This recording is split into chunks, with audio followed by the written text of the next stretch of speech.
Gabriel Nissim Attal de Khouris est né le 16 mars 1989 à Clamart, une petite ville près de Paris, dans une famille de la haute bourgeoisie. Son père, Yves Attal, était avocat et producteur de cinéma d'origine juive tunisienne, tandis que sa mère, Marie de Khouris, d'origine franco-grecque russe, descendait d'une famille d'immigrés d'Odessa. Gabriel a grandi avec ses 3 sœurs et son frère adoptif, Nikolai, dans un appartement des 13e et 14e arrondissements de Paris, où il a été élevé dans la foi orthodoxe russe de sa mère, même s'il s'est plus tard déclaré laïque. Sa famille, bien que peu riche, a encouragé son éducation et ses intérêts politiques dès son plus jeune âge. Cependant, l'enfance de Gabriel n'a pas toujours été de tout repos. Les souvenirs des difficultés financières de sa famille, alors que son père travaillait sans relâche pour soutenir sa carrière d'avocat et de producteur de cinéma, lui ont laissé un sentiment d'incertitude. La plus grande douleur de la vie de Gabriel est survenue en 2015, lorsque son père, Yves, est décédé subitement d'un cancer à l'âge de 66 ans. Cette perte a été un coup dur pour Gabriel, alors âgé de 26 ans, et qui entamait sa carrière politique. Il a déclaré que son père lui avait appris la résilience et le sens des responsabilités, mais qu'il lui imposait aussi de réussir pour ne pas décevoir sa famille. Gabriel a raconté que son père lui disait souvent « Tu te sentiras toujours juif, car tu seras victime de discrimination à cause de ton nom ». Après la mort de son père, Gabriel a sombré dans une légère dépression, luttant contre un sentiment de vide et des questions sur son but dans la vie. Il pleurait seul dans son appartement parisien, serrant contre lui des souvenirs de son père, comme de vieux livres de droit et une montre qu'il lui avait léguée. Un autre aspect douloureux de la vie de Gabriel a été les années de harcèlement scolaire. Il a fréquenté l'école alsacienne, une prestigieuse école privée du 6e arrondissement de Paris, où il était un excellent élève, mais aussi la cible de moqueries en raison de son orientation sexuelle. Gabriel a raconté un jour qu'un groupe de camarades de classe, dont Juan Branco, devenu plus tard avocat et militant, l'avait attaqué sur les réseaux sociaux avec des insultes homophobes. Les mois de cyberharcèlement ont laissé Gabriel isolé et il a envisagé d'abandonner ses études pour échapper à la pression.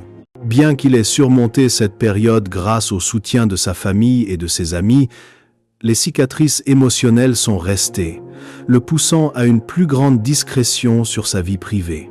Dans les années qui ont suivi, Gabriel a dû faire face à la pression de la célébrité et des attentes lorsqu'il est devenu le plus jeune Premier ministre de France en 2024. La défaite aux élections législatives de 2024, où sa coalition Ensemble n'a pas obtenu la majorité, a été un coup dur pour lui. Gabriel a confié un jour avoir eu le sentiment d'avoir laissé tomber ses partisans, et certaines nuits, il pleurait dans son bureau, se demandant s'il aurait la force de continuer. Ses souffrances, de la perte personnelle à la pression professionnelle, ont fait de Gabriel une personne à la fois forte et vulnérable, cherchant toujours à dissimuler ses émotions derrière une apparence confiante et audacieuse. La carrière de Gabriel Attal est marquée par une ascension fulgurante et un travail acharné en politique française. Il a débuté sa carrière politique à 17 ans en adhérant au Parti socialiste en 2006 et en soutenant activement Ségolène Royal lors de l'élection présidentielle de 2007. Ces années à Sciences Po Paris, où il a obtenu un master en affaires publiques en 2012, ont fait de lui un orateur brillant et un stratège politique talentueux. Gabriel a également travaillé à l'Académie de France à Rome de 2009 à 2010, où il a étudié la culture et la diplomatie, une expérience qui a élargi sa vision du monde. En 2012, Gabriel a rejoint le cabinet de la ministre de la Santé, Marisol Touraine, où il a travaillé comme assistant, chargé de la rédaction des discours et de la liaison parlementaire. Ce poste lui a permis de développer son réseau et d'apprendre à naviguer dans un paysage politique complexe. En 2014, il a été élu conseiller municipal de Van Wes où il s'est rapidement imposé comme chef de file de l'opposition. En 2016, Gabriel quitte le Parti socialiste pour rejoindre En Marche, le mouvement politique fondé par Emmanuel Macron, une décision audacieuse qui va transformer sa carrière. En 2017, à 28 ans, il est élu député de la 10e circonscription des Hauts-de-Seine, battant l'adversaire désigné du vétéran André Santini.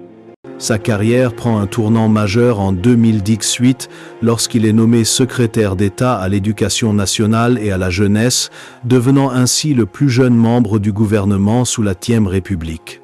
À 29 ans, il bat le précédent record détenu par François Baroin. Il poursuit son ascension, devenant porte-parole du gouvernement de 2020 à 2022, ministre des Comptes publics et de l'Action en 2022 et ministre de l'Éducation nationale en 2023. L'apogée de sa carrière est atteinte en janvier 2024, lorsqu'il est nommé Premier ministre par le président Emmanuel Macron à 34 ans, devenant ainsi le plus jeune et le premier Premier ministre ouvertement homosexuel de l'histoire de France. À ce poste, Gabriel a dirigé la coalition Ensemble jusqu'aux élections législatives de 2024, mais son incapacité à obtenir une majorité l'a contraint à démissionner en juillet 2024, tout en restant Premier ministre par intérim jusqu'en septembre 2024. Malgré ses nombreux succès, la carrière de Gabriel n'a pas été exempte de revers. Les élections législatives de 2024 ont été un coup dur. Sa coalition n'ayant pas réussi à surmonter une division au Parlement. Gabriel a un jour confié avoir pleuré dans son bureau après l'annonce des résultats, estimant n'avoir pas été à la hauteur des attentes du président Macron et du peuple français. Un autre revers est survenu en 2023, lorsque sa décision d'interdire le port de l'abaya à l'école, alors qu'il était ministre de l'Éducation, a été vivement critiquée par certains groupes, la jugeant discriminatoire. Il a travaillé sans relâche pour défendre cette politique, participant régulièrement à des interviews et des débats télévisés, parfois jusqu'à l'épuisement. Gabriel a un jour confié avoir passé des nuits blanches à préparer les auditions du Congrès et que la pression l'avait fait pleurer dans la voiture sur le chemin du retour. Ses efforts incessants et sa persévérance l'ont aidé à surmonter les défis, mais ont également laissé une marque profonde sur les sacrifices personnels consentis pour atteindre le succès politique. Gabriel Attal n'a jamais été marié, mais il a entretenu une relation publique avec Stéphane Séjourné, homme politique et député européen, via un partenariat civil de 2017 à 2022. Gabriel a déclaré que Stéphane lui avait apporté un équilibre dans sa vie, notamment pendant les années chargées où il a assumé de hautes fonctions gouvernementales. Il affirme que Stéphane comprend les pressions de la politique, ayant lui-même fait partie de ce monde, ayant été conseiller du président Macron et dirigeant du groupe Renew Europe au Parlement européen. Cependant, Gabriel admet également que leur relation n'a pas toujours été facile, car ils sont tous deux pris par leurs emplois du temps chargés. En 2021, Gabriel a vécu un profond chagrin lorsque Stéphane a appris qu'il souffrait de polyarthrite rhumatoïde, une maladie auto-immune chronique douloureuse pouvant entraîner de graves complications. Gabriel a raconté un jour qu'après avoir appris la nouvelle par le médecin, il s'était assis en silence dans le salon de son appartement parisien, les larmes aux yeux, pensant aux difficultés rencontrées par Stéphane. Il se sentait impuissant, car malgré son pouvoir et sa célébrité, il ne pouvait protéger sa compagne de la douleur. Gabriel a raconté avoir pleuré à plusieurs reprises en voyant Stéphane souffrir de douleurs articulaires, surtout lors des journées froides à Bruxelles, où Stéphane travaillait comme député européen. Gabriel a consacré beaucoup de temps à soutenir Stéphane pendant son traitement, de la recherche de spécialistes à l'aménagement de son emploi du temps pour être à ses côtés.